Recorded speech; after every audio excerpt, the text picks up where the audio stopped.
सियालकोट 28 अगस्त। सबका वफाकी वज़ीर डॉक्टर फिरदौस आशिक अवान ने कहा कि भारत का पानी को हथियार के तौर पर इस्तेमाल करना खुली आबी दहशतगर्दी है। फसलों के वक्त पानी रोक कर और ज़रूरत न होने पर छोड़ देना किसानों पर सीधी ज़रब है जो पाकिस्तान की मईशत की रीढ़ की हड्डी है। उन्होंने कहा कि भारतीय रवैया इंसानी हुकूक की संगीन खिलाफ वर्जी और पाकिस्तान में ग़िज़ाई बहरान पैदा करने की साजिश है जिस पर आलमी बरादरी को फौरी नोटिस लेना चाहिए। डॉक्टर फिरदौस आशिक अवान ने सैलाब मुतासरा इलाकों का दौरा करते हुए मुतासरीन से इजहार यकजहती किया और कहा कि हुकूमत और आवाम को मिलकर अमली मदद करनी होगी। उनके मुताबिक भारतीय पॉलिसी ने न सिर्फ फसलों बल्कि इंसानी जानों और बुनियादी ढांचे को भी नुकसान पहुंचाया है। कई बस्तियां ज़ेर आब आ चुकी हैं, हज़ारों एकड़ ज़री रकबा तबाह हो चुका है और लोग अपने घरों और मवेशियों से महरूम हो रहे हैं। उन्होंने कहा कि पानी ज़िंदगी का बुनियादी वसीला है जिस पर किसी मुल्क की इजारादारी नहीं हो सकती।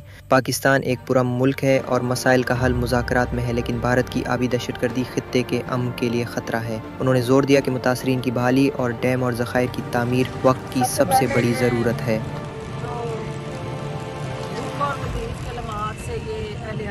गुजर रहे हैं, मैं सबसे पहले इससे इज़हार यकजहती करती हूँ, लेकिन चूँकि एक हिंदुस्तान की गुंडागर्दी, दहशतगर्दी और आबी जाहिलियत का ये शिकार बने हैं।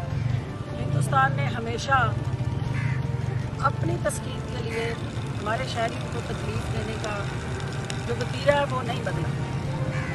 जब हमें पानी की ज़रूरत होती है तो ये हिंदुस्तान पानी को रोक लेता है, और जब हमें पानी की वाफर मिक़दार पाकिस्तान में बारिशों की वजह से पहले से मौजूद थी, इसने अपने डैम बचाने के लिए पानी को बेदर्दी से जिस तरह से उनके स्पिल्स ओवर खोल के रातों रात हमारी आबादियों को बर्बाद करने की साजिश की है, मैं उसकी मजम्मत करती हूँ।